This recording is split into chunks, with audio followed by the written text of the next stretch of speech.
Oh, wow. Okay. Yeah. That's really forward thinking of him at that point.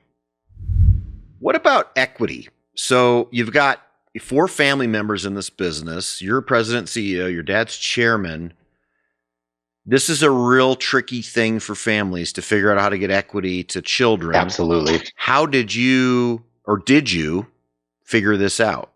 Another thing I'll credit my father with, before I came in the business, he was 50-50 with his partner, and we had a couple companies that were owned kind of 50-50. Well, in 99, they split up in a good way. It was a good split. And what they decided was that my father was going to buy the 50% shares from his partner on Metal Era, and his partner was going to buy the 50% shares of a distributor that we had. So we had a fairly large distributor, independent rep distributor company as well. And so his partner took that.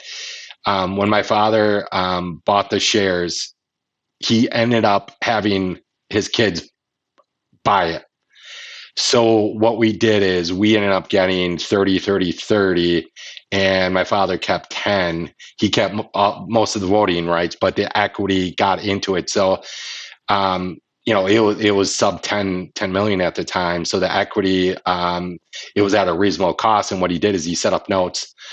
So over time, as the company performed and we had dividends, paid out, we ended up paying down the stock, and my father got paid out. But if he would have waited till we sold, there's no way we would have been able to afford this. So he did just a phenomenal thing, setting us up early on. So clarification, was it 30, 30, 30, 10 of the 50 or of the whole business? Of the whole business. Oh, wow. Okay. Yeah. That's really forward thinking of him at that point. Brilliant estate planning as well, as it turns out. Was there ever something that you wanted to do that the board said no to, or something that you disagreed with your family on? Maybe the board said yes to you. I'm just curious of some of the scenarios that could have happened with that fiduciary board. There were a lot of times where we knew we had to invest on the growth side of the business. It means we've got to bring in salespeople. It's hard to get the sales if you're not going to invest in someone to go out there and try to solicit it and get it. That has been one of our biggest struggles. It slowed down our ability, I think, to go out there and really try to kill it. There were other times where we had opportunities for probably some M&A, and the appetite of the board just wasn't there, mainly coming from my father. That was always something of contention.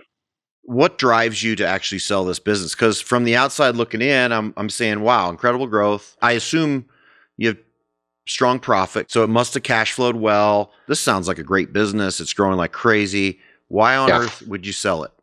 This is probably one of the toughest days that I can remember. I'm in a meeting, and it was with my father and my 2 brothers, and we're coming off a really good year, and everybody is just miserable. There's no joy, and I'm like, why in the world are we doing this to ourselves? There was alignment issues between me and my youngest brother, and my father here, God bless him, was really trying to treat everybody the same. So he had a hard time trying to understand it. I remember going out to lunch with him and saying, this is 2019. So if you remember 2019, it was the top of the top when it comes to M&A and stupid valuations and PE, strategic, everyone's paying up the wazoo. And I'm like, this is our time. We've had a huge track record. We're coming off another great year. This should be something we consider. He's like, he wasn't happy, but he's like, why don't you bring it to the brothers? And I ended up doing it. And after some time, everybody's like, okay, let's do it.